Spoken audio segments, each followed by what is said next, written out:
here at the main gallery of the Massillon Museum. I'm standing here looking at this beautiful abstract painting by Walter Quirt.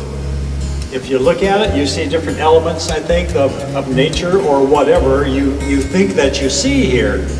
But if you look at this and close your eyes, you have no idea what's on that painting. And that's kind of the focus of this exhibit down here, is making people who have low eyesight or are blind appreciate art. And that's some of the work that Heather Hayden did and the museum staff here.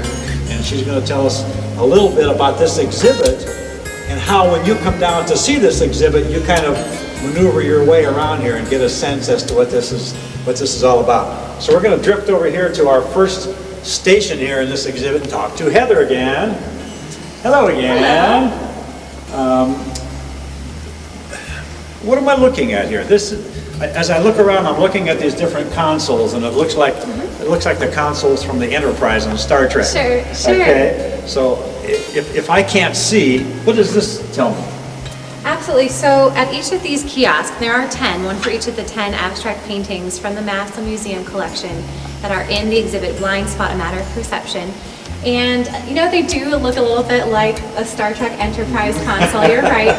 These have been specifically designed in compliance with ADA, the American Disabilities Act that was enacted in 1990. So the Smithsonian Museum system has a great museum accessibility guideline system, and we built these. We had these specially commissioned for this exhibition, built by Kevin Long, with certain height requirements, so that if any of our patrons use wheelchairs, they will be able to reach everything very accessibly. Okay. So you asked, what are we seeing here? We're not just seeing, we're also hearing and touching. Okay. And from right to left, we have our large print label for this beautiful painting, Abstraction by Walter Quirt, painted in 1952.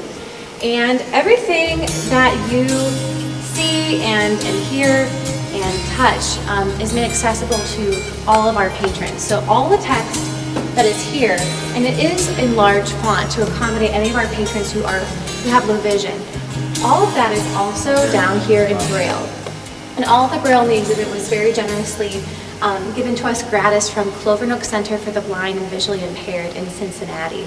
So we're very grateful to have worked with them, with the Philomathean Society in Canton, right here in Stark County. So we had an incredible outpouring of support. So we have our label information here telling you, just kind of walking you through in a verbal description of what is in the painting compositionally.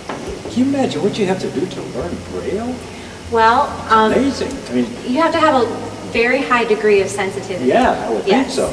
And their shorthand, I actually visited Clover Nook and toured their Braille printing facility in January, and they've been printing Braille for over 100 years. Wow. And I learned quite a bit about the shorthand. There's, I'm not remembering the name of it off the top of my head, but they're going through a process of making all of the English versions of Braille unified. Wow.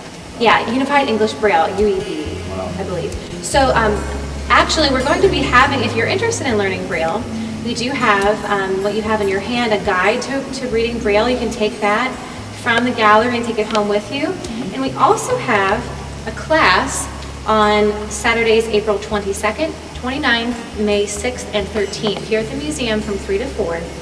Fundamentals of Reading Braille with Aaron Byrne, and that's sponsored by the Philomathean Society. So you can very well learn the basics and potentially one day come into an exhibit like this and read it. I didn't mean to take you away from all this, but this is amazing. This is... It is. Yeah. It is. Yeah, but it's reading. The one thing that's important to remember about Braille, and I love when I met with Aaron Byrne, and she said, it's not reading Braille, it's reading. It's just another way to communicate.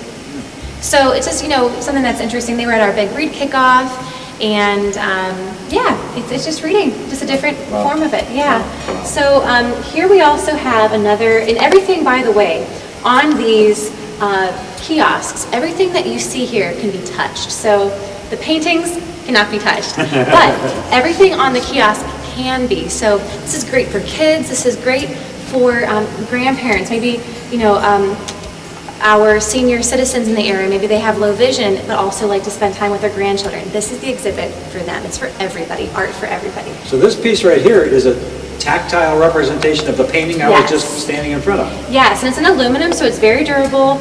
And these were crafted by David McDowell. He's a Canton-based artist, and he actually made these all the way back last summer. They were a useful tool, not only for the exhibition we're seeing here, but they were a useful tool to work with our two co-curators, Barry and Jan Sturbins, their brother and sister-in-law. They've both been blind since birth. So I met with them through a series of meetings with this tactile model, and we had discussions about what the painting might sound like. Now, granted, they have never seen any of the paintings here, so their only introduction to it was feeling this, and there's a system I devised to communicate different areas of the painting and different formal qualities, and we had discussions of what the painting would sound like. I was writing with notes of drawing sections around parts of the painting on a printout and what that might sound like with little captions. And we worked with a wonderful app designer out of Columbus, Classic Interactions LLC. I sent him all my notes, and he helped us design an app for each of the paintings, and that's what is next here. That's what this is? Yes. Wow. So this is the app. This is a very highly interactive interface, really user-friendly. So one of the things, I've designed an app before for an exhibit, Echo, the early history of sound recording. That's our first in-gallery app. Great test to see how our patrons would respond, and it led to envisioning this. Designing an app for patrons who may not be able to see it is a wonderful challenge, and I can tell you that the staff at the Massey Museum has grown exponentially through this process, and now we'll be able to cater even better to our patrons.